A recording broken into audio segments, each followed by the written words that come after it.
Happy Tuesday! My name's Nick. And my name is Alan. And welcome into the dungeon.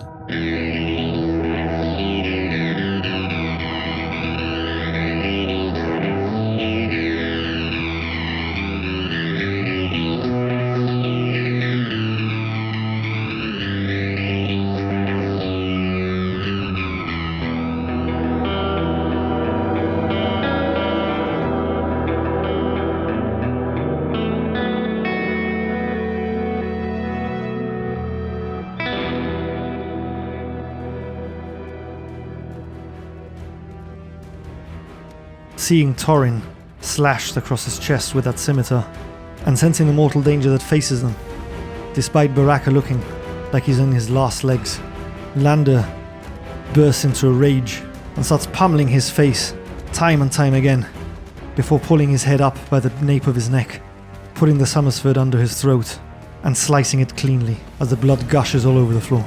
As Baraka dies, the wind suddenly rises in pitch and intensity, filling the temple with a mournful cry of despair. The brothers, Torin and Lander, the Kai Lords, feel the chill, malevolent spirit of Dark Lord Vashna engulfing them in an icy embrace. But the brothers sense that he is powerless to harm them. The sacrifice has been foiled, and he is doomed to lament for a victory that might have been. Lying on the black temple floor is the dagger of Vashna. As Lander picks it up, he hands it over to Torin. The evil blue flame flickers and dies, and as long as the brothers possess this evil blade, Dark Lord Vashna and his legion of dead warriors will remain imprisoned in the chasm of doom.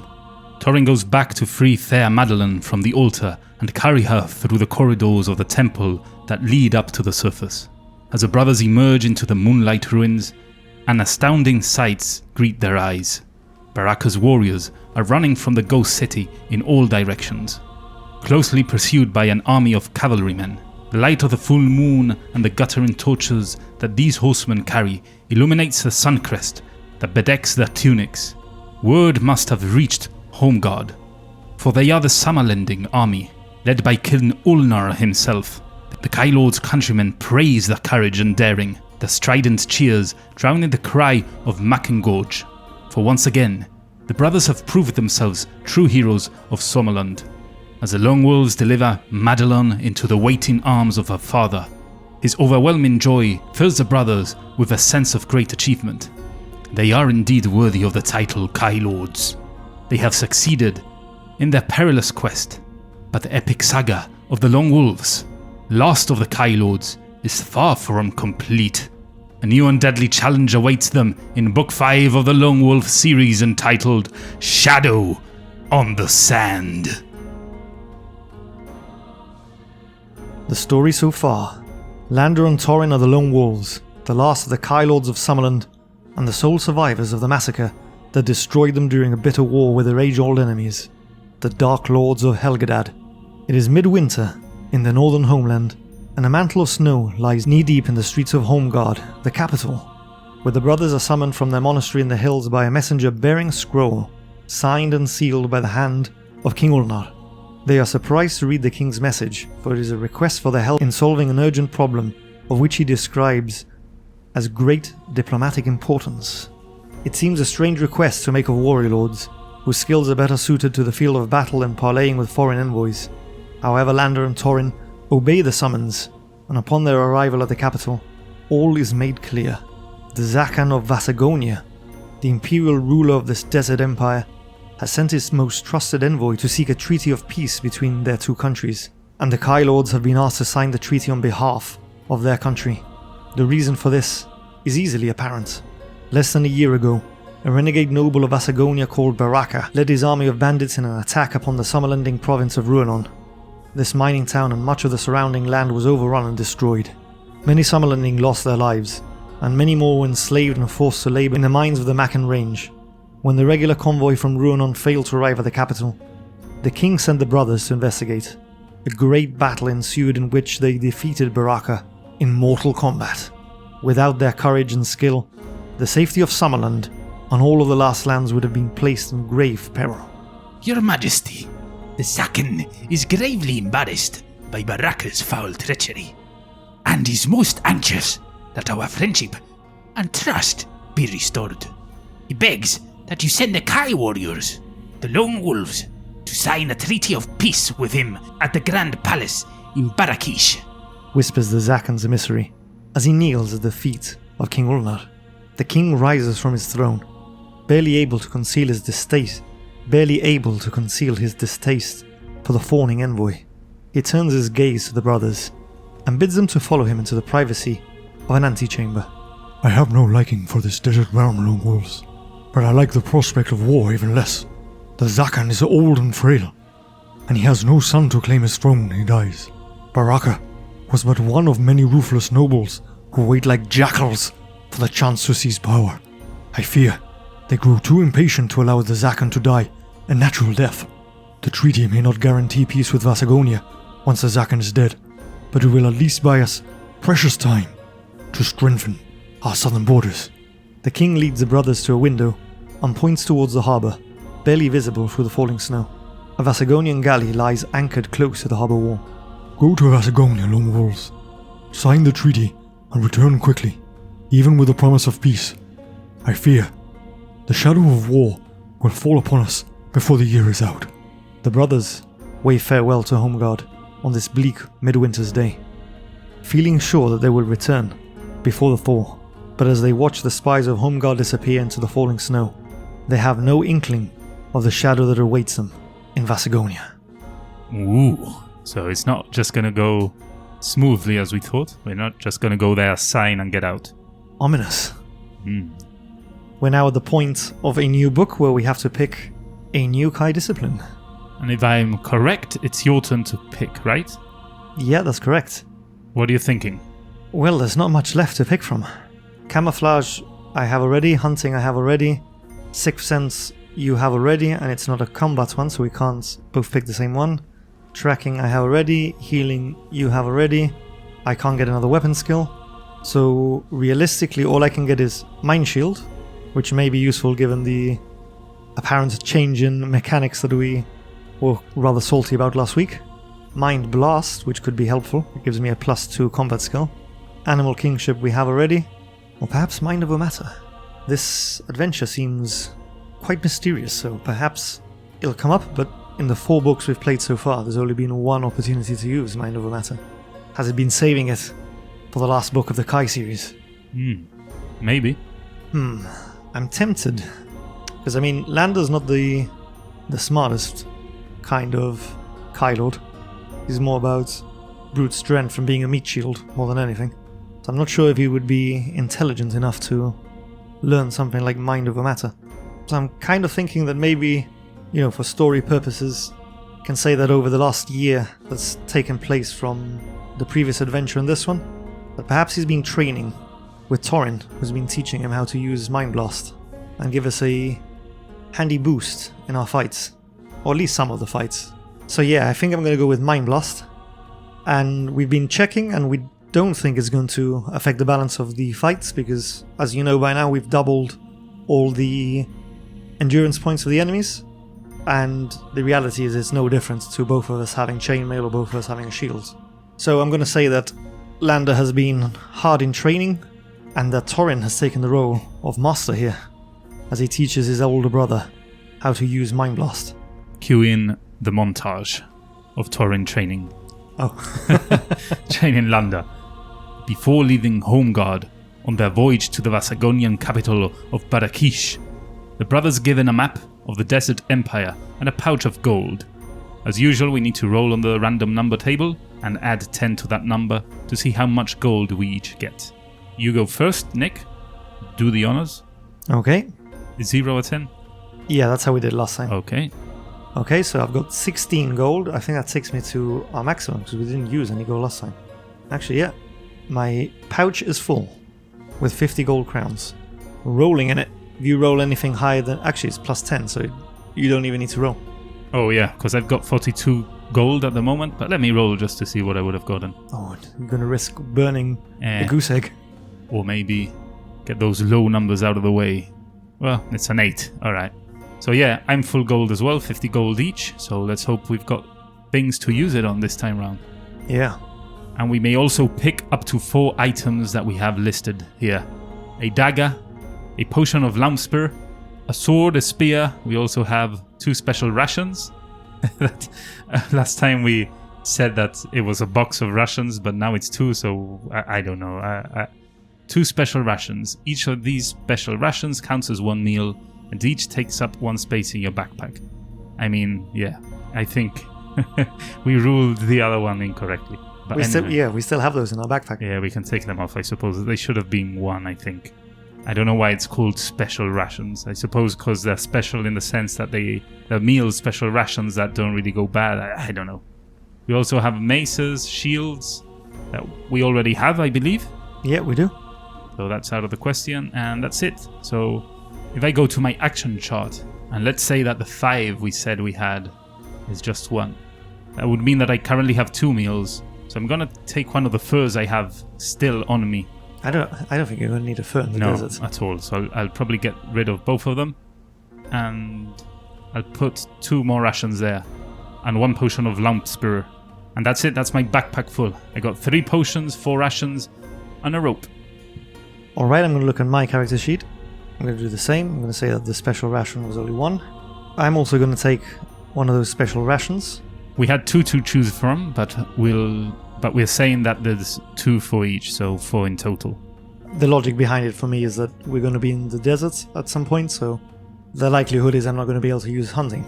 Yeah, we're gonna need food. Unlike you, I'm also going to get a potion. So my inventory currently stands at 4 potions, 1 rope, and 3 special rations. Very good. I think we are prepared.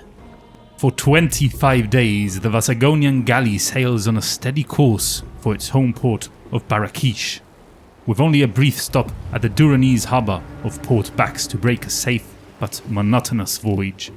The brothers use their time aboard the ship to good purpose, learning the Vasagonian language from the ship's crew.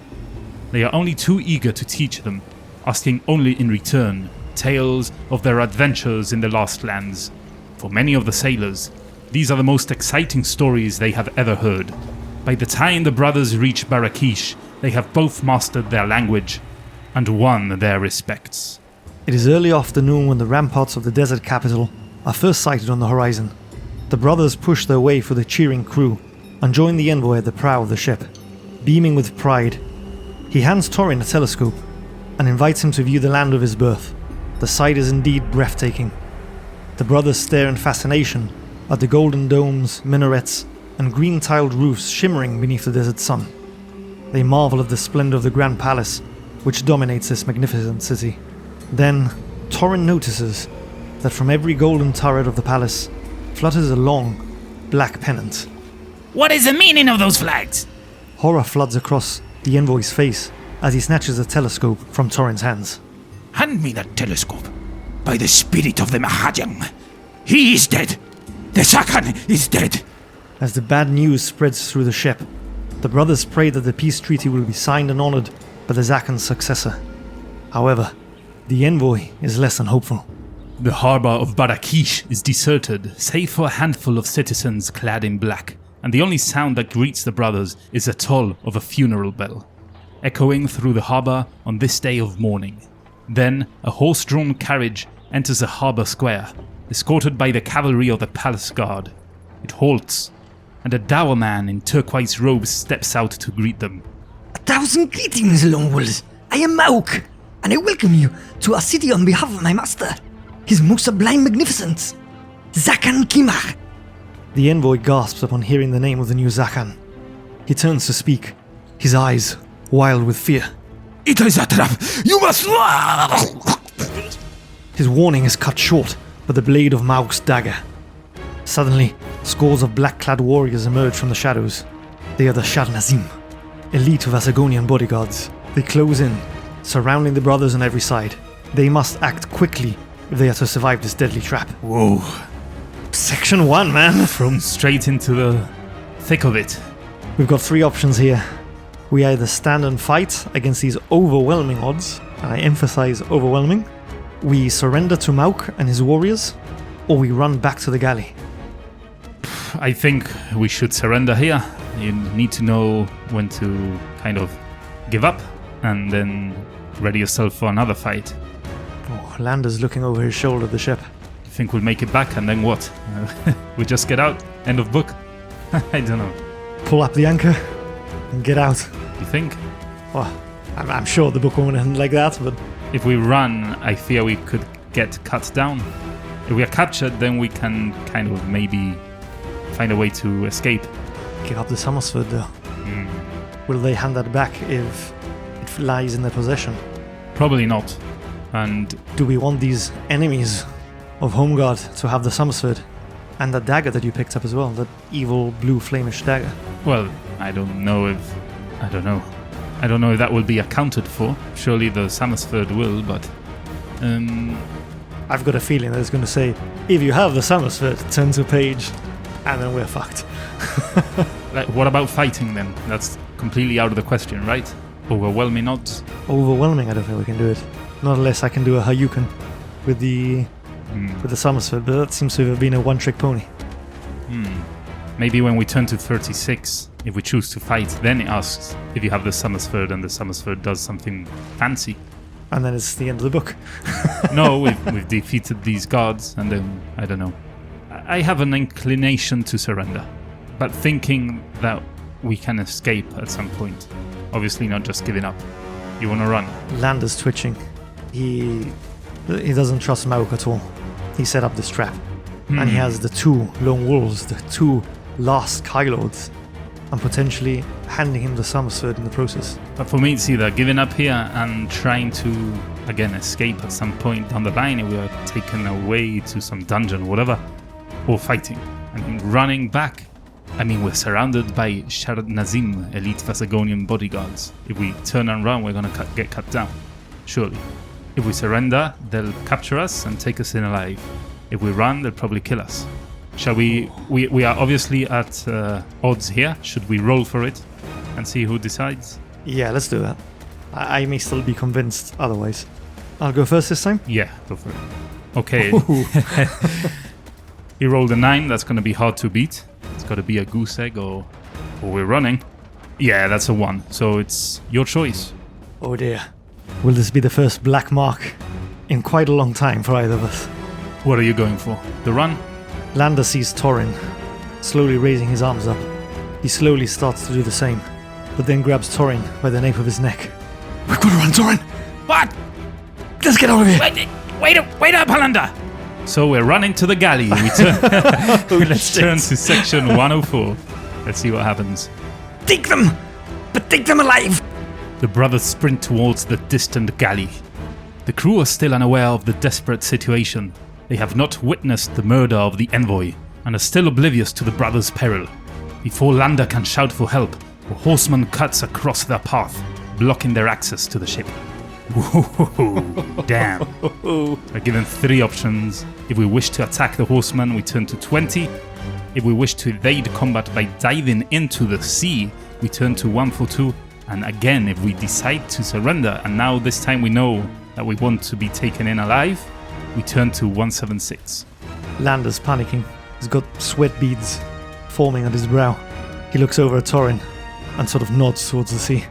Torin looks back, wide-eyed, remembering the last time they were at sea and in the ocean, and the way they lost all their valuable possessions, and is starting to grip his scimitar and nods towards the horseman. It's a single horseman, so... Yeah. I mean, at this point, Torin, we haven't surrendered. Now he feels like fighting. Lander nods and draws the Summersword. Shit! Okay, we're turning to section 20. Frantically, the warrior pulls on the reins and tries to trample the brothers beneath the hooves of his startled horse. There's a footnote here which states, we restore half of any endurance points that we lose. Fractions are rounded down during this combat. So if we win or we evade, we actually get back half of the points that we take, so that's quite good. Alright. Wonder why? I suppose we'll find out. Yeah, if we kill him, there's probably like 50 more to come. So we need to update our action shots. This is the first battle. We are on section 20. We are fighting the horseman that has a combat skill of 21 and 56 endurance points. That's already doubled. Alright, so we need to quickly calculate the combat skill now. So Lander has a combat skill of 24 now, which puts him at a +3. That's very good indeed. And Torin has a combat skill of 21, so that's a combat ratio of 0. Not that good, but at least it's not a minus. Yeah, so some important things here. If we wish to evade combat at any time by jumping into the sea, we would turn to 142. If at any time we want to evade combat by surrendering, 176.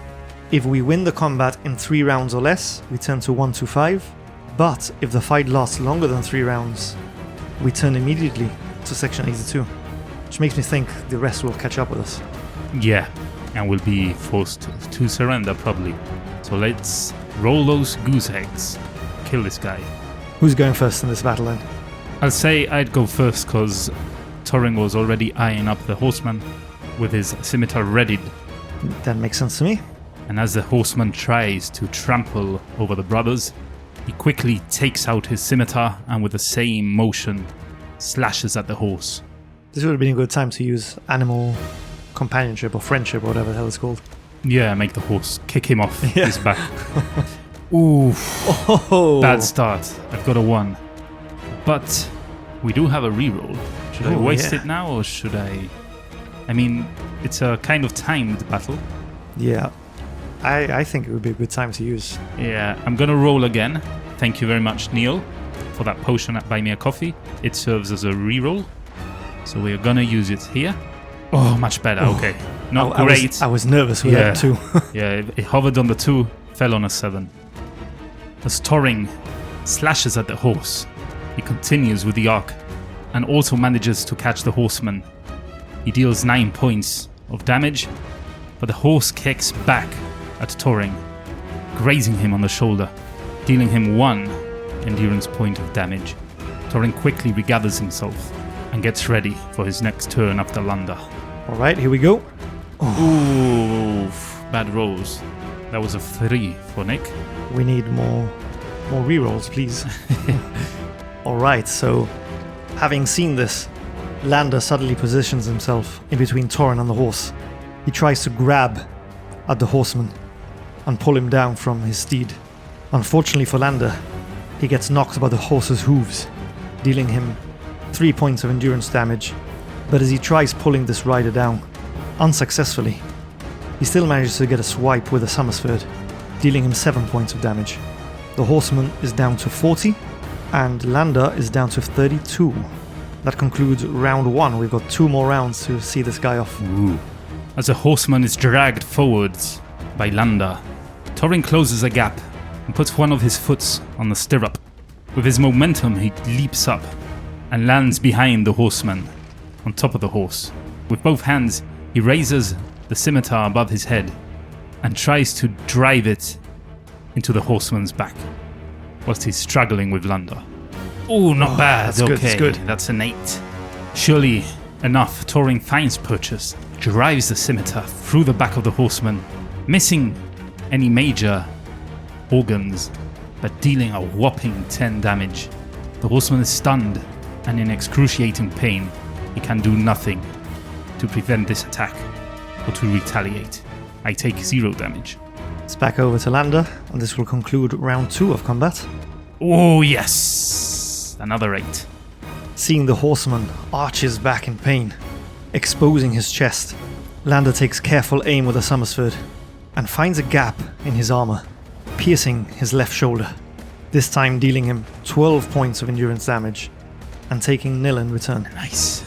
The horseman is down to 18 points. Very manageable, I think, in our last turn if we roll high. Let's do this. Torin stands up on the rear of the horse, balancing with one hand and holding onto the scimitar with the other. Whilst the horseman arrives in pain, Torin goes again with a slash across the back, trying to open the wound he dealt earlier a bit more. That's a 1 on the random number table. The horse, in a state of panic, starts kicking about.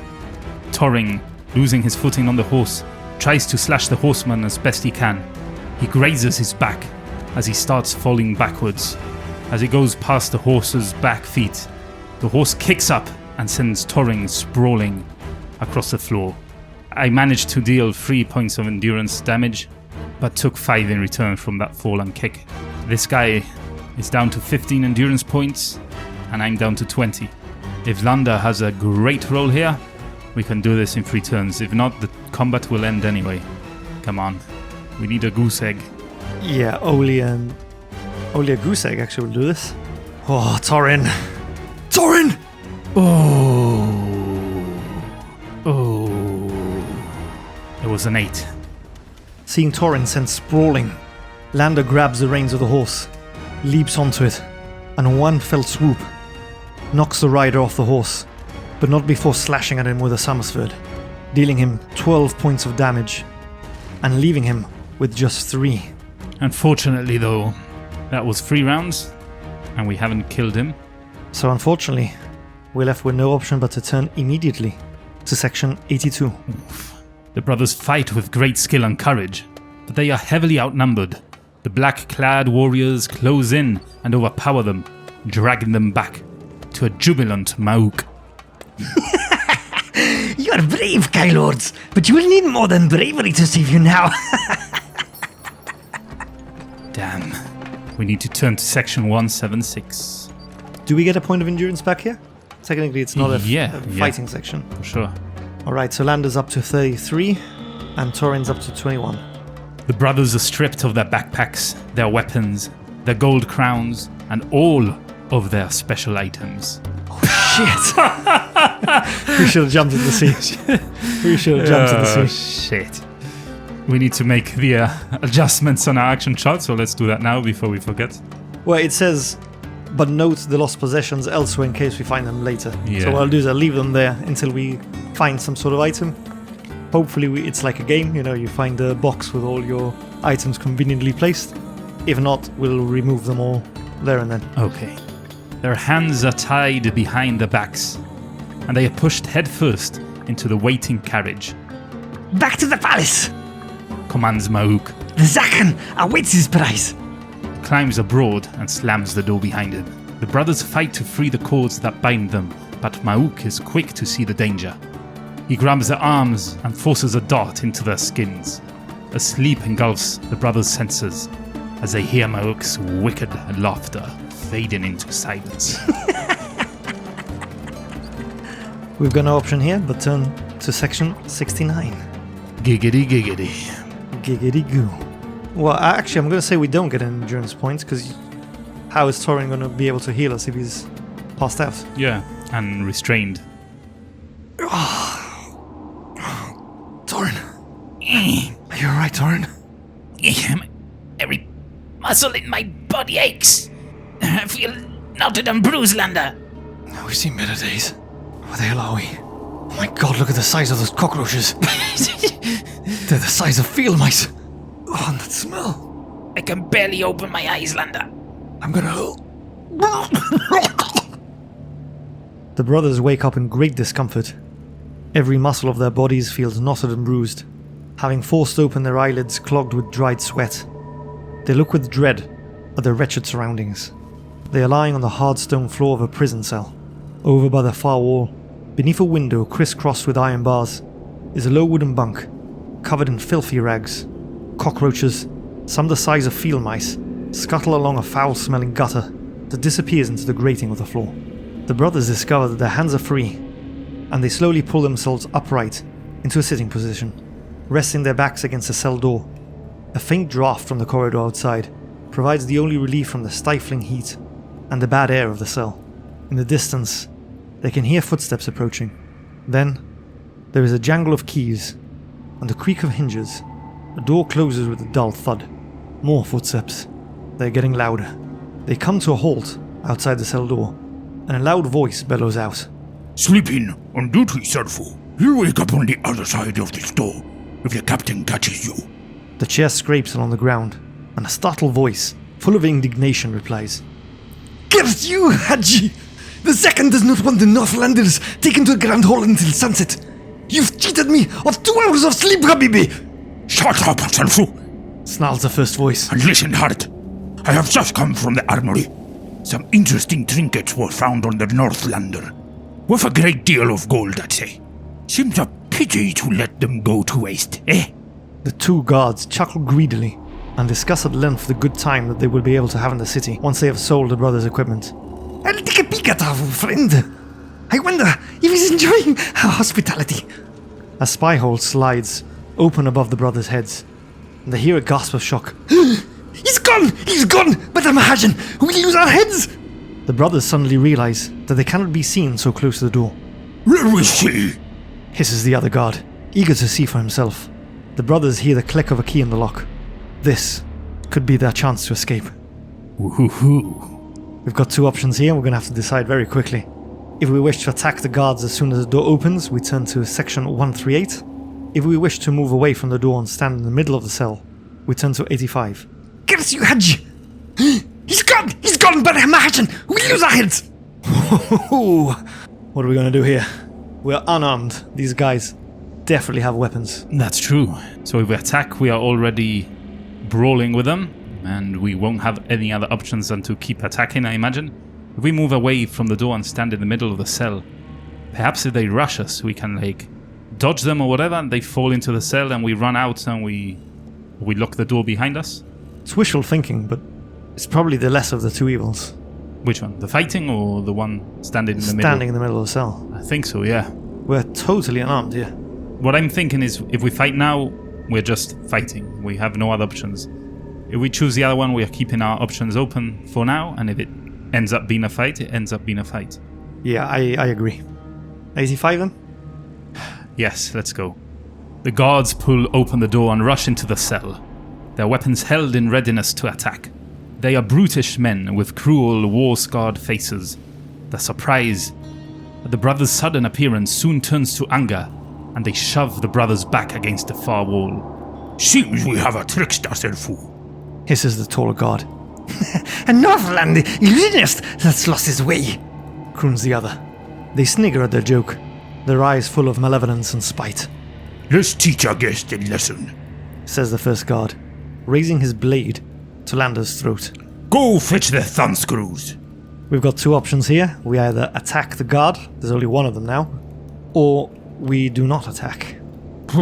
I mean, how are we to attack? Aren't we still... We're not bound. Our hands are free. Okay, so we need to attack an armed guard using only our fists, which means, we don't have the shield, we don't have the chainmail, we do have the Mind Blast each, so that's at least an extra 2. Yeah, but then there's a -4 because we're unarmed. We're unarmed, and you don't have the +8 of the Summer Sword either. No. So it's... I know we do not attack. The guy is getting the thumb screws, whatever the heck that is. It sounds painful. Yeah. So, shall we see what happens? Shall we wait for a better window of opportunity? I think like we did with the last one where we stood in the room, he's got a sword to my throat at the moment. Yeah. There's not much I think we can do here. Damn. Okay, so we turn into section 163. We do not attack. Risky. We both get an extra point of endurance. Lander's back up to full health, which I think he's going to need. And Torin's at a respectable 23 out of 26. While the brothers wait for the return of the guard, they are taunted and ridiculed by the other bully. He describes with relish all the horrible tortures that await them, and is greatly disappointed when the other guard returns empty-handed. The Zakan! He does not want our northern friends damaged! He has got something special planned for them this evening. Wicked grimaces spread across their faces as they turn to leave the cell. Both of the guards now have their backs towards the brothers. Ooh. So there it is, the other window of opportunity. We've got 3 options though. Well, really we have 1. If we have the Kai discipline of 6th Sense, which we do, we need to turn to section 144. But the others were, if we wish to attack the guards, we turn to 174. Or if we wish to remain as we were, we turn to 18. Again, as I have the 6th Sense, we need to turn to section 144. But not before we give you another point of endurance. That's great. Up to 24 out of 26. Lander! Horrific, inescapable fate awaits us, Lander! We must leave this cell at all costs! Gah! And Torin rushes forward and attacks the guards. Torin! Lander's rushing after him. We need to turn to section 174. We have no option. We follow our instincts and attack the guards.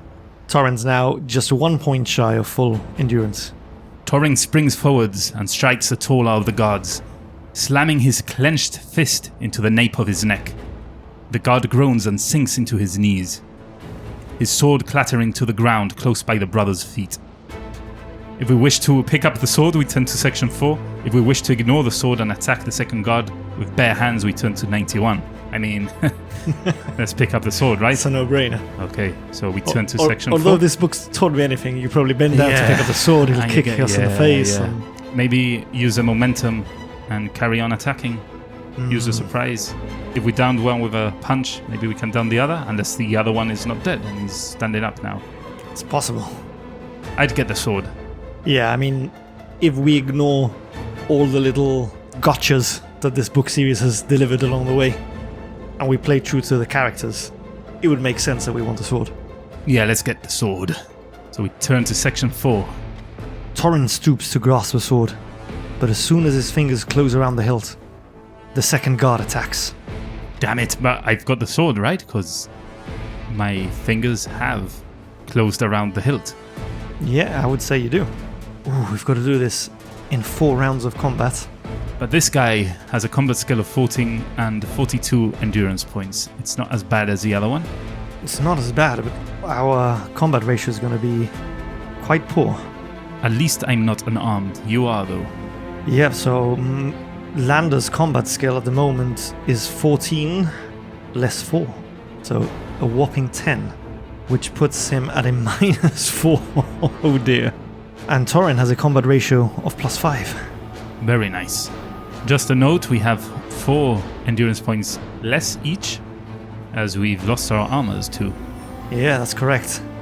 So just to clarify for our listeners, Torin now has a maximum of 22 and Lander a maximum of 31. Lander, seeing that although Torin has his fingers wrapped around the hilt, notices that his brother is going to be caught by surprise by this other guard. In a panic, he lunges himself forward, hoping to body check him out of the way. Oh, yes. Not bad at all. That's an 8. Lander throws his full weight as his shoulder makes contact with the unsuspecting back of the guard, sending him clattering across the floor for 10 points of endurance damage and taking 0 in exchange. Okay, now it's Torin's turn. I'm gonna roll, let's see what I do. Oh, it lingered on the 9 and went to a 6 instead. Torin manages to scramble up, weapon in hand, and runs towards a guard that is now sprawled across the floor. He stands above him and thrusts his newfound sword into the guard's midriff. As he does so, the guard retaliates, kicking Torin on the knee. Torin takes 1 endurance point of damage, but deals an excruciating 11 in return. Torin is down to 20 endurance points, but the guard is now down to 21. Important thing to note, we've got to win the fight in 4 rounds or less, and we turn to section 165. If the fight lasts longer than 4 rounds and we win, it's a different page. Okay, so this is the first round, I believe. Yeah, that's correct. I think we got this. It's now to Lander. Oh, I had to talk. That's a 3. Oh dear. Lander rushes to take advantage of the guard that's now on the floor and impaled by Torin's sword. This time, he throws himself recklessly as he tries to land a crushing elbow on the guard's chest. However, as the guard is recoiling and kicking and thrashing about in pain, Lander, instead of meeting the chest with his elbow, makes purchase with his helmet. This almost concusses the guard as he takes a large blow to the head of 5 points of endurance. But Lander screams out in pain as his elbow almost shatters on the steel, and he takes 4 points in exchange. Harsh. The guard is now down to 16 points, and Lander is down to 27. Torin notices Lander wince in pain, feeling slightly guilty that he's the only one with a sword. He's determined to make good use of it. Oh, it hovered on the goose egg. Yeah, caressed it. But it fell on an 8, not that bad. Torin, slightly worried and slightly angry at these guards, confidently walks up to him. As the guard struggles to get up to his feet, Torin makes sure he doesn't, as he thrusts his newfound blade, trying to pierce the heart of their aggressor. He's slightly off the mark, but manages to ram the sword straight through the guard's torso, as the guard falls again helplessly to his knees, gurgling blood as he is mere inches away from death. This guard is now down to just 2 points of endurance. Torin took 0 in exchange. It's now over to Lander. Lander, seeing that this guard is back on the floor, shakes the pain away from his elbow and takes advantage of his now prone enemy. He wraps both his arms around his neck, holding him in a chokehold as he squeezes again, and just before he's about to twist, he feels the sharp pain of the guard's sword nicking his shoulder, which is enough to spur him on to finish the deed. As he snaps his neck, the guard collapses completely lifelessly as the sword falls from his limp hand. Lander! We did it! We're free! We're free from this wretched prison! Not quite yet. We've got to find a way out, Torin. I've got no idea where we are. So we won this fight in less than 4 rounds? We are turning to section 165. Not so fast, What do you mean? because that's what we're going to call on a session. Cliffhanger. Cliffhanger. Indeed. What awaits the brothers, the Kai Lords, the Lone Wolves in next week's episode. You're gonna have to wait and find out, so make sure to tune in next week at the same time. Remember that if you can't wait a whole week, why not visit our website www.i2td.com. Follow the links there to our social media pages and our Discord server. Why not check out our blog as well? We've recently published a celebrity post. Celebrity? Celebratory. Oh, I thought we had, I don't know, someone famous from the D&D world there. Oh, well, we're Blogging. kind of famous, inverted commas, but in the music scene. And only here locally, so not really famous at all. No, that was clutching at straws. But no, yeah, we reached 100 episodes of Into the Dungeon. So a big thank you to all of you guys that tune in week after week and listen to us. And a special thank you to all of you who are also on our Discord server. Yep, and a huge pat on our back too. Yeah, 100 episodes. Non-stop. We haven't missed a single week Not a beat. since we've started. That's quite incredible. We're coming up to 2 years very soon now as well. Here's to another 100. Here, here! Here. Whilst you're on our website, make sure to click that little coffee cup as well. Why, I hear you ask? No one asked. Don't rain on my parade here. Sorry, carry on. But if you're asking why, it's because you can be a part of the stories we tell by purchasing a potion, which in this game counts as a reroll. It helps you feel more a part of the story as you can shape the adventure, as our good friend Neil Ravos did. Thank you, Neil. But if you can't be such a good boy as Neil was and donate or join one of the tiers, do not worry, you can still help us out tremendously by sharing our stuff, giving us some reviews on your podcast player of choice, some stars, some comments, maybe following us on all our social media and on YouTube. Subscribe to YouTube. We've got the same episodes there, really. We've also got a few other episodes that obviously aren't on a podcast because they're videos. There's a certain unboxing of a certain book we published. Ooh. If you want to check that out, why don't you go there and see for yourselves? And speaking of books, Ooh, yeah. We done good. We done did it again. this time it's something a little different though. Still TTRPG related, but one that's more child-friendly. Not like our podcast. So don't let your children listen to our podcast. Yeah, definitely don't. Perhaps in the future we'll release a child-friendly one. Yeah. Maybe get the kids involved as well. Yeah. Our kids, I mean. Yeah, that would be nice. Yeah, this is a new book from I2TD Press. This one is under the new I2TD Kids section. This book is entitled Critters and Creatures, and it's a draw-your-own monster journal. We've put this together as an interactive and creative journal, which we think is perfect for budding artists and young storytellers. And, kids who are showing an interest in TTRPGs. Inside, you will find a fun-filled playground where they can design their own monsters, their own critters, and their own fantastical creatures. And where can you find this, I hear you say again? Why, on amazon.com.es.co.uk, or wherever you're based.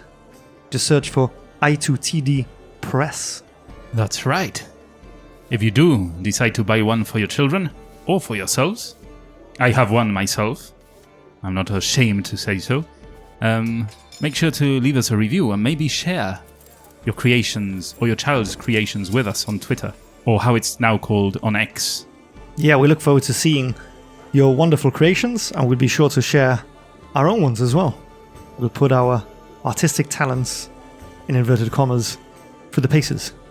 Well, with all of that out of the way, I think it's a good time to run the end of the episode club. The last one standing. You know what this means. We give you a password. You use said password in our Discord server, in the channel The Last One Standing. And then we decide which one's the one we liked the most, and that person wins the title of El Quillo Mas Bradar for that running week. So, do you have a password for us today? Of course I do. Nick? Oh, you always have one, don't you? Well, sometimes you have them as well. So which one is it today? Today's password is Breakout. I think it's self-explanatory this week. We've just broken out of prison, like Michael Scofield. Oh, yep, well, there you have it. Remember, use it on our Discord server, on the channel, in the Last One Standing channel. So, without further ado, I think we've reached the end, the true end of this episode, and we bid you farewell and hope to catch you next time as we delve Into the dungeon.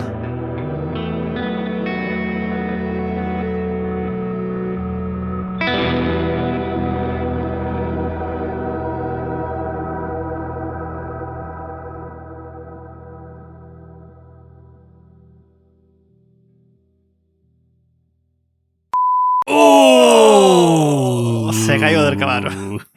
Pretty much. Go fetch this. Go fetch this. Go fetch the thumb screws. Go fetch this. We don't do. It's okay. Estoy tratando de iniciar y no me sale. Me ha quedado código.